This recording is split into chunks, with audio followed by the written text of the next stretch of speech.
Aleluia, abra sua Bíblia por gentileza. Livro de Neemias, capítulo 2. Neemias 2, 17. Livro de Neemias, capítulo 2, versículo 17. É um culto de Santa Ceia memorável ao Senhor. E nós queremos falar algo da parte de Deus. Neemias 2,17. Então lhe disse: bem, vede vós a miséria em que estamos, que Jerusalém está assolada, e que as suas portas têm sido queimadas a fogo. Vinde, pois, e reedifiquemos o muro de Jerusalém, e não estejamos mais em opróbrio. E você diz amém. Israel estava vivendo aqui um momento de restauração, o momento em que a sua moral perante as nações estava sendo justificada pelo próprio Deus. Israel estava saindo de um período de cativeiro de 70 anos, longe de casa, mais precisamente na Babilônia.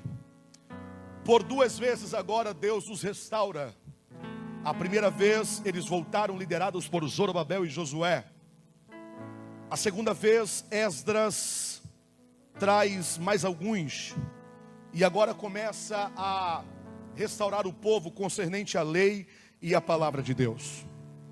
Deus estava disposto a fechar essa história com um episódio incrível. Um homem chamado Neemias estava trabalhando no palácio do rei Artaxerxes. O nome de Neemias no original quer dizer Javé consola, ou Deus é o consolador. Neemias trabalhava como copeiro real. Ele espremia as uvas na taça do rei. Havia toda uma cerimônia, todo um protocolo para que o copeiro servisse o vinho ao rei. O copeiro não era único. Haviam vários copeiros, uma equipe de copeiros. Segundo a tradição e a história, para que Neemias voltasse a ver o rei, demorava cerca de 3 meses. Ele teria que se vestir de uma forma adequada. Ele teria que, antes de adentrar o salão real, provar do vinho antes de servir ao rei. Porque se houvesse algum tipo de conspiração, quem morreria não seria o rei, quem morreria seria o copeiro, porque o verdadeiro copeiro dava vida pelo seu rei. Quando ele provava do vinho, com certeza, com a ajuda da fermentação, o copeiro ficava um tanto mais descontraído.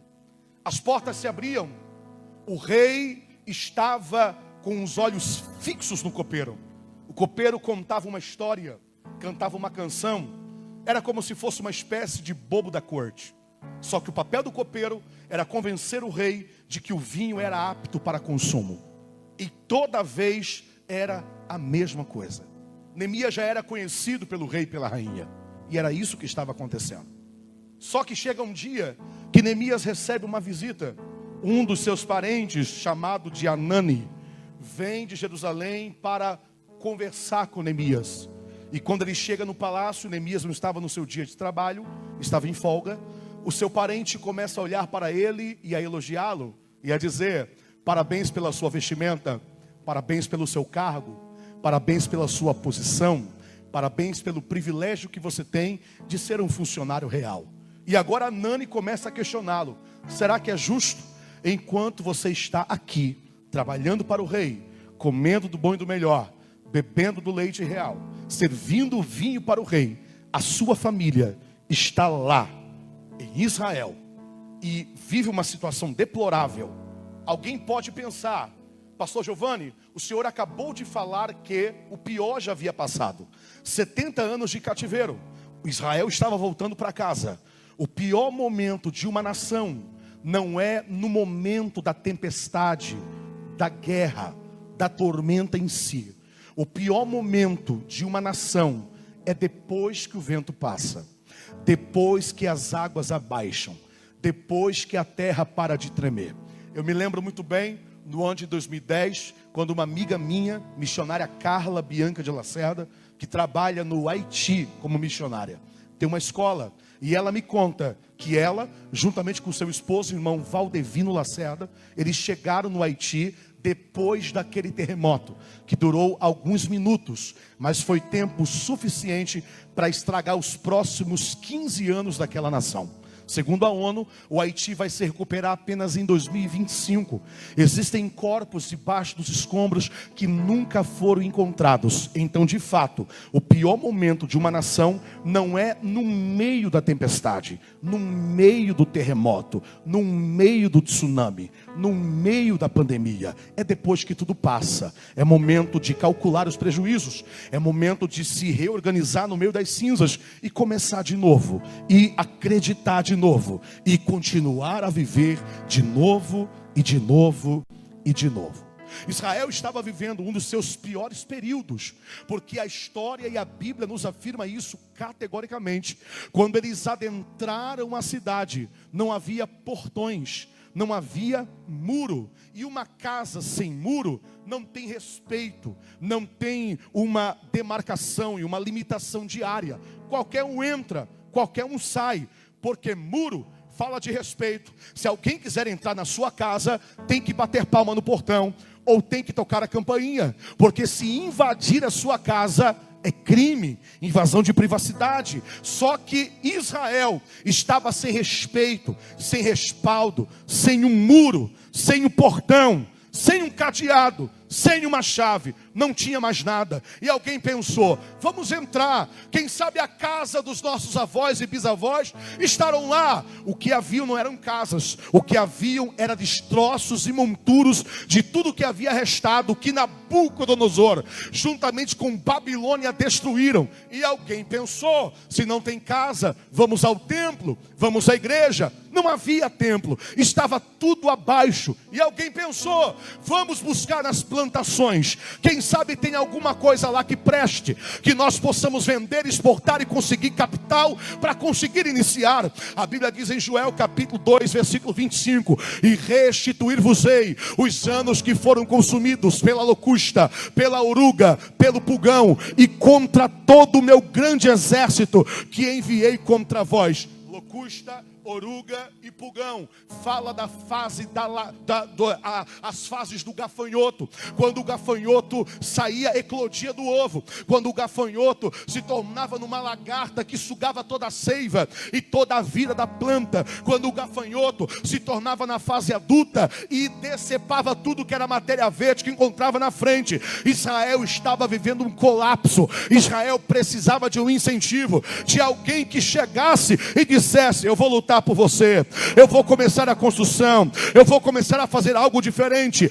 Anani vai até o palácio, Neemias recebe essa notícia, e a Bíblia diz que Neemias, a partir daquele dia, não conseguiu mais sorrir, não conseguiu mais estampar no seu rosto aquela empatia que mostrava para com os outros. Por quê? Porque o coração dele estava abatido, estava amargurado. Chega o dia de Neemias trabalhar, chega o dia de Neemias servir a taça perante o braço do rei. Quando as trombetas reais tocam, as portas se abrem, e quando os olhos do rei apontam Neemias na porta, não havia sorriso, não havia canção, não havia um caos, como dizem os mais antigos, ou uma história engraçada. Quem sabe o rei cutuca a rainha e diz: tem alguma coisa errada. Será que o vinho está envenenado? Será que estão conspirando contra a minha autoridade no reino? O que é que está acontecendo?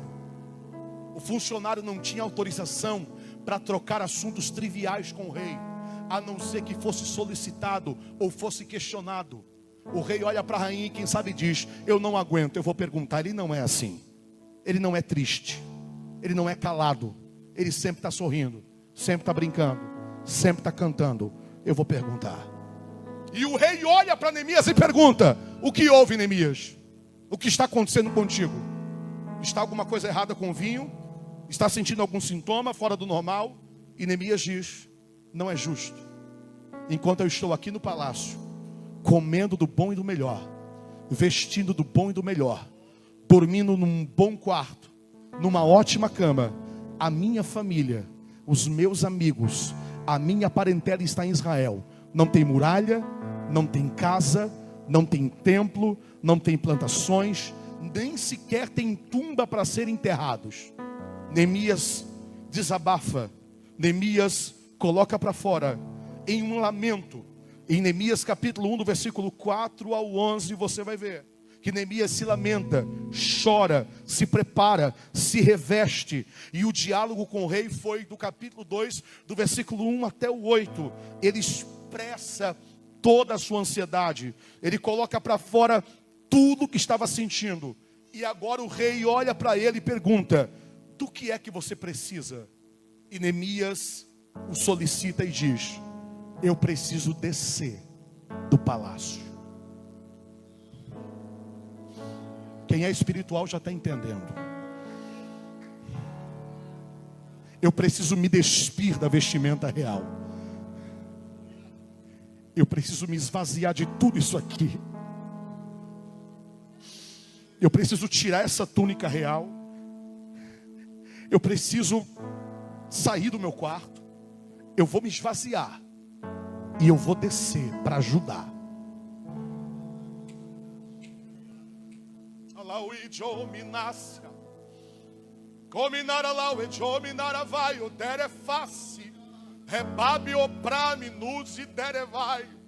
Eu vou descer. Eu preciso de um tempo para descer, para ajudar os meus. A Bíblia diz que o rei olha para ele e diz o seguinte: Neemias, você vai descer, mas você vai levar consigo alguns privilégios, porque eu vou estar contigo. Neemias capítulo 2, versículo 7. A Bíblia diz que o rei concede a Neemias cartas, visto de livre acesso, para atravessar as fronteiras além do Jordão.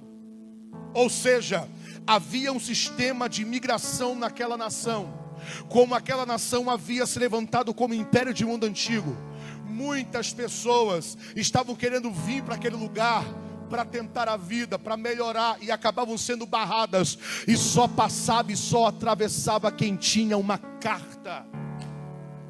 E esta carta não poderia ser uma carta qualquer. Esta carta teria que ser selada e assinada pelo rei.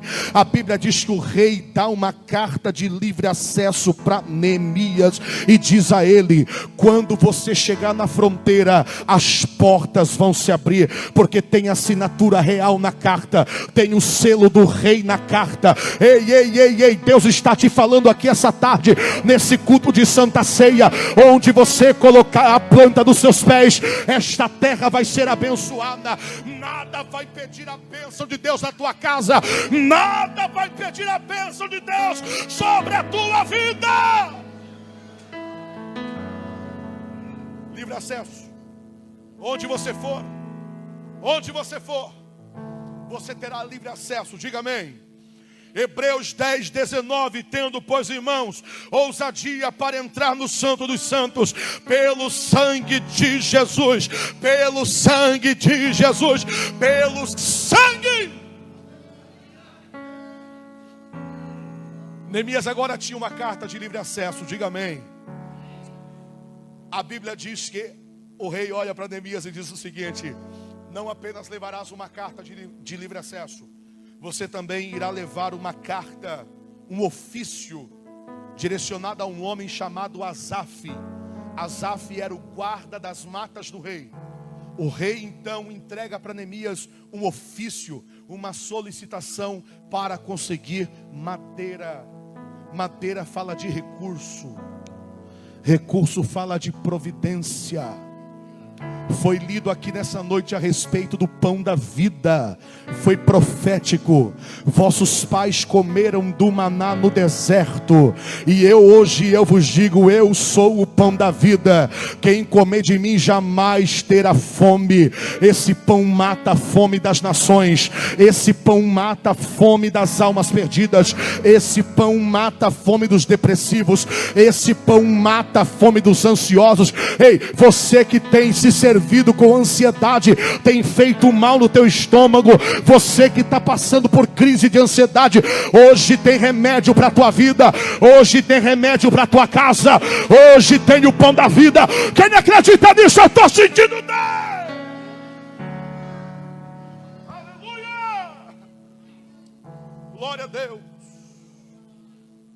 Neemias já tinha carta de livre acesso, diga amém. Neemias também tinha carta para conseguir madeira, recurso, providência. Esta providência está sobre nós. Nós não estamos sozinhos. O Senhor está com a igreja. O Senhor continua cooperando com sinais, prodígios e maravilhas. Muitas pessoas nos perguntam por que é que a igreja, a Assembleia de Deus, não é adepta a alguns rituais que existem em outras igrejas por aí. Porque nós cremos que a palavra é suficiente. Se a palavra não for suficiente na minha vida, de nada adianta e de nada vale. Eu não preciso de rosa ungida, sabonete ungido, fronha ungida. Eu tenho a Bíblia, eu tenho a palavra. É ela que me levanta, é ela que me restaura. É a palavra.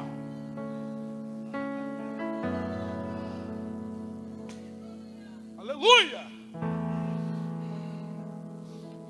O Senhor continua cooperando conosco em sinais e providência, diga amém.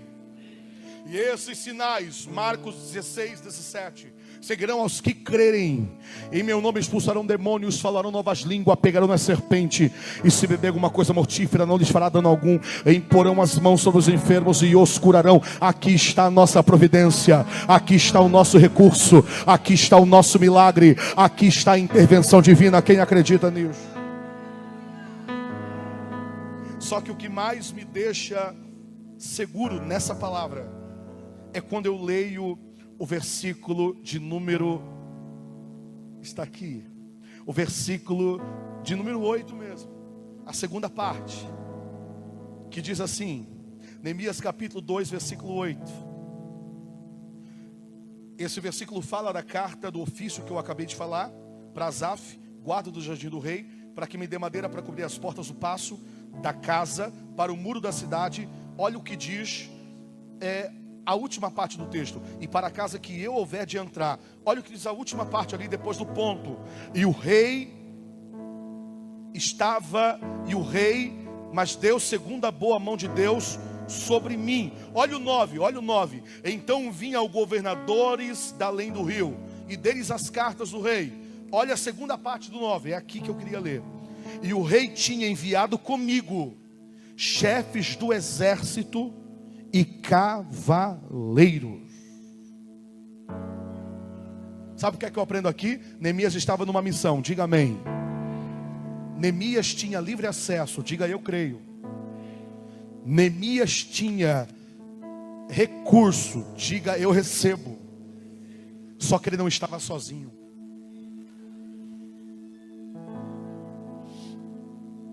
Você não está sozinha, minha irmã. Até a depressão quis lhe pegar, mas você não está sozinha. O Senhor esteve contigo em todos esses momentos. É você mesmo, irmã de rosa. Vai ter salvação na tua casa. Vai ter salvação na tua família, vai ter mudança. Tu vai receber uma notícia que vai alegrar teu coração. Quem crê na vitória dela, levanta a mão e dá glória.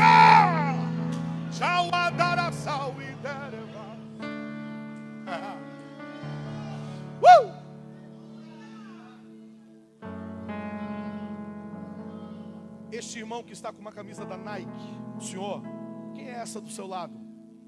Tua esposa? Foi você que abraçou ela na hora do louvor?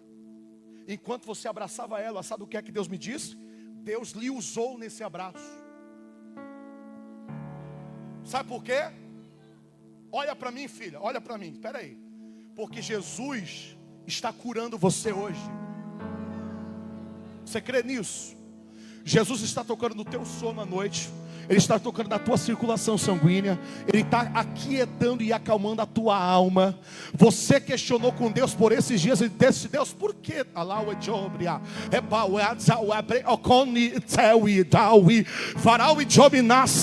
Por que disso? Por que daquilo? E o Senhor te diz assim: aquieta o teu coração, tudo está no meu controle. Sabe aquele negócio que você está esperando chegar? O Senhor vai colocar na tua mão. Sabe aquela outra porta que se fechou? Não é nada que se compara à porta grande que Deus vai abrir em cima dessa. Quem crê na vitória dela, levanta a mão, abre a boca e dá glória. Eu estou sentindo Deus aqui.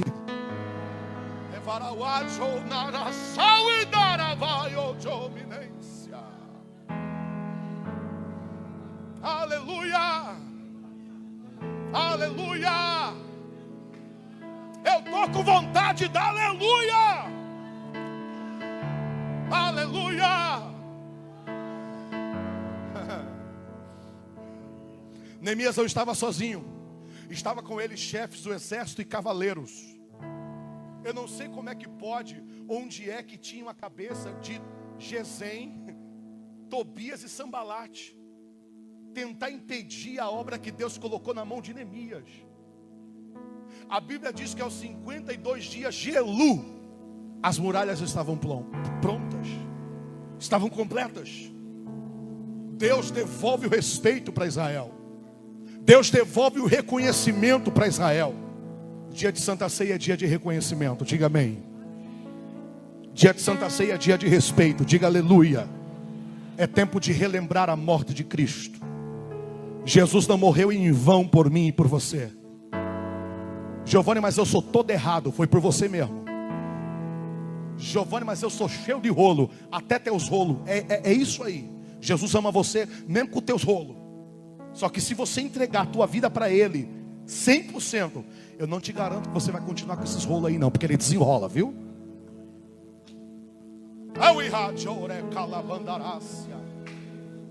Giovanni, sou todo errado. Não me sinto digno de estar na casa de Deus. Não me sinto merecedor. Você está apto para receber perdão. Porque a Bíblia diz que Jesus veio para os doentes, para aqueles que precisam de ajuda. Escute uma coisa. Neemias cumpriu o seu papel e a sua missão. Diga amém. Mas sabe o que ele teve que fazer? Ele teve que descer. Eu consigo ver a figura de Cristo na vida de Neemias, pastor Dilson. Estava nas mansões celestiais, ao lado do Pai. A Bíblia diz que ninguém era digno de abrir o livro e desatar os 7 selos. Mas ele desceu. Ele desceu. Em Belém de Efrata, segundo Miqueias capítulo 5. Anos antes de ele nascer, os profetas já haviam falado onde ele nasceria. No ventre de uma virgem, em um casal de noivos muito humildes. Ele não foi gerado de homem. Apesar de ser colocado no ventre de uma mulher, ele foi gerado pelo Espírito Santo de Deus. Nasceu, cresceu, empoeirou os pés nesta terra, nos ensinou valores ligados à família, pois cuidou da sua família até o seu 30º aniversário. Homem humilde, provado em dores. Quando completa 30 anos, ele começa a pregar. Só que ele não só pregava, ele também incomodava. Porque onde ele ia, as multidões o seguiam. E alguém me pergunta qual era o segredo, e eu digo: os milagres. Havia um magnetismo espiritual no ministério de Cristo, que onde ele caminhava, as multidões o seguiam. Essa multidão era composta de mais ou menos 3 tipos de pessoas. Primeiro, os curiosos espectadores, aqueles que encaravam a tudo o que Cristo fazia como um show, como um espetáculo. Aliás, não sejamos hipócritas, deveria ser muito interessante ver um culto sendo ministrado pelo próprio Jesus. Alguns históricos afirmam que ele não seguia uma liturgia exata. Como não havia som naquela época, alguns historiadores dizem que ele começava operando milagres, fazendo apelo, o culto de trás para frente. Quando as multidões iam para ver o que estava acontecendo, ele parava e começava a pregar e a ensinar. E alguém me pergunta como é que ele fazia para as multidões o ouvirem. Ele sempre procurava o local mais elevado. Prova disso, o Sermão da Montanha. Mas quando não tinha local elevado, ele usava a natureza ao seu favor. Ele não tinha todo o conhecimento, ele era o próprio conhecimento. Ele sempre ficava, pastor Adilson, de costas para o vento. Ele enchia sua caixa torácica de oxigênio. O ar passava pelas cordas vocais, vibrando e verbalizando as palavras em hebraico. E quando o vento soprava de trás das suas costas, levava a sua voz às multidões, alcançando vários decibéis que você possa imaginar. Ele incomodou o sinédrio, ele incomodou os fariseus, ele incomodou os saduceus, ele incomodou Caifás, ele incomodou Pilatos. E vieram prendê-lo no Getsemane. Quando vieram prendê-lo no Getsemane, ele é levado. Ele é espancado. Para tentar amenizar os ânimos da multidão, ele é sentenciado por Pilatos com uma quarentena menos uma de azorrague. 39 chibatadas, um chicote com um cabo do tamanho desse microfone, com tiras de couro duplas, com ossos de carneiro e cobre. Segundo o cálculo das tiras, foi totalizado cerca de 312 cortes nas costas de Jesus. Tiraram toda a roupa dele, exceto as partes íntimas, por costume dos judeus, lameando o próprio chão de sangue, o amarrando em um tronco na altura do seu abdômen. E a Bíblia diz que ele não abria a sua boca em nenhum só momento. Como a ovelha muda foi levada ao matadouro, tudo por me amar e te amar.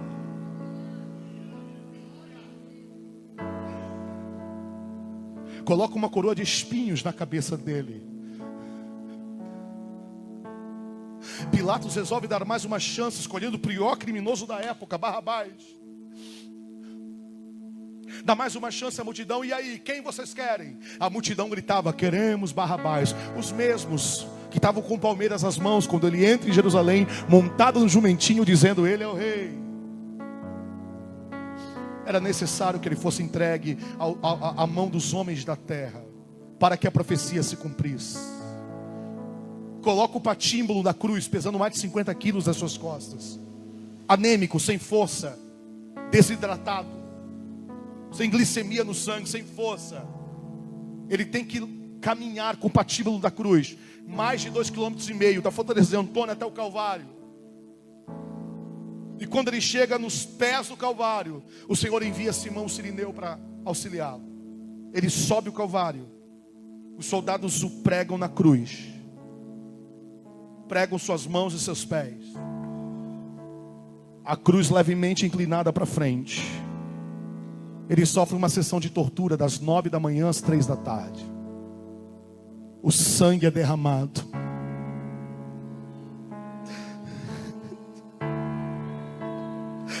A dor dava cãibras nas mãos e nos pés, estourando na cabeça. Ele tinha que arrumar força para não se sufocar, porque ele sabia que o Pai não haveria de receber sacrifício de carne sufocada.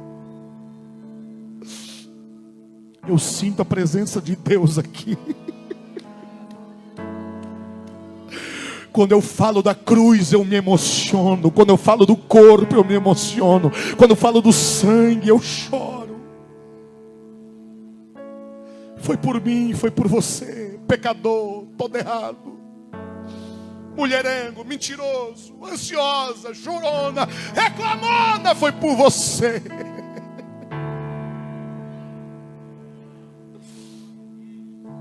3 horas da tarde, cerca de 3 horas da tarde, ele grita: Tetelestai, está consumado, Pai, em tuas mãos entrego o meu espírito. Ele morreu, mas ao terceiro dia ele ressuscitou. A pedra não foi removida para ele sair, pastor Adilson. A pedra foi removida para que os outros entrassem e percebessem que ele não está mais lá. Em qualquer lugar do mundo você vai nas tumbas das grandes personalidades, está escrito a mesma coisa. Aqui jaz restos mortais. Em Paris, no cemitério de Père Lachaise, lá está escrito: aqui jaz restos mortais de Allan Kardec, o pai do espiritismo. Lá na Arábia Saudita, lá em Meca, está escrito: aqui jaz restos mortais de Maomé.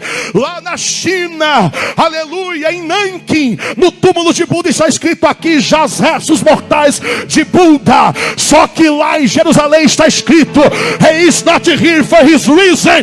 Ele não está mais aqui, ele já ressuscitou. Fica de pé dando glória. Ele desceu do palácio por você, para te ajudar.